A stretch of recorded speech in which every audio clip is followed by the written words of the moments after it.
નમસ્કાર મિત્રો, ગુજરાતી યોજના પર આપનું સ્વાગત છે। ગુજરાત સરકાર શ્રમ કૌશલ્ય અને રોજગાર વિભાગ બ્લોક નંબર 5-6 છઠ્ઠો માળ સચિવાલય ગાંધીનગર બરાબર કાયદા સલાહકારની કરાર આધારિત એક જગ્યા માટે ભરતી બહાર પાડવામાં આવેલી છે। તેની માહિતી આજે જોઈ લઈએ। કાયદા સલાહકાર એક જગ્યા છે। મહત્તમ વય 50 વર્ષ સુધીના ફોર્મ ભરી શકે છે। માસિક પગાર 60,000 રૂપિયા આપવામાં આવશે।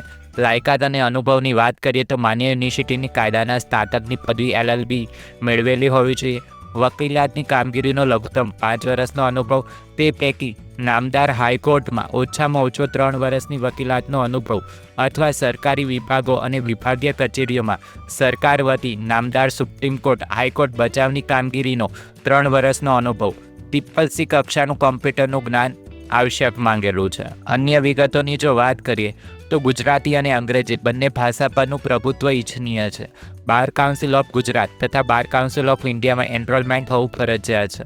અરજી પત્રક સાથે નાયબ સચિવ, શ્રમ કૌશલ્ય વિભાગ અને રોજગાર વિભાગ, ગાંધીનગર નામનો ₹100નો ડિમાન્ડ ડ્રાફ્ટ મોકલવાનો રહેશે।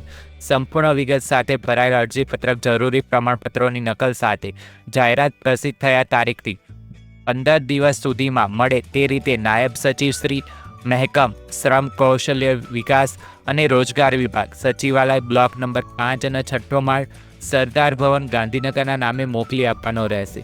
જાહેરાત અંગે વિગતવાર માહિતી થતાં કાયદા સલાહકારની જગ્યા, બોલીઓ, શરતો અને ફરજો કામગીરી વિભાગની વેબસાઇટ labor.gujarat.gov.in પર મૂકવામાં આવેલ છે।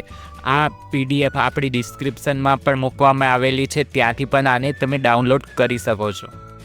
અરજીનો નમૂનો જોઈ લઈએ તો અહીંયા તમે તાજેતરનો પાસપોર્ટ સાઇઝનો ફોટો લગાવવાનો રહેશે।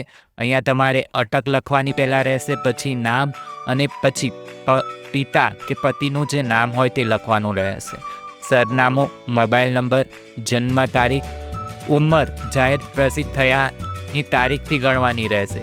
શૈક્ષણિક લાયકાત તમારી જે કોઈ હોય તે તમામ અહીંયા લખવાની રહેશે। અન્ય વધુ લાયકાત હોય તો પણ લખી શકો છો।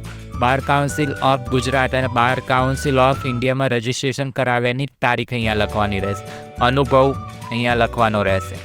આ સિવાય બાહેધરી પત્રક પણ આપવાનું છે। અહીંયા તમારું નામ લખવાનું રહેશે અને અહીંયા જે તારીખે અરજી કરી હશે તે લખવાની રહેશે। અહીંયા સહી કરવાની છે।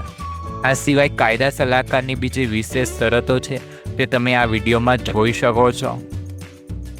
ડિસ્ક્રિપ્શનની અંદર આની PDF મૂકેલી છે, ત્યાંથી તમે ડાઉનલોડ કરી શકો છો। આ માહિતી સારી લાગી હોય તો તમારા મિત્રોને શેર કરો અને આપણી ચેનલને સબસ્ક્રાઈબ કરો।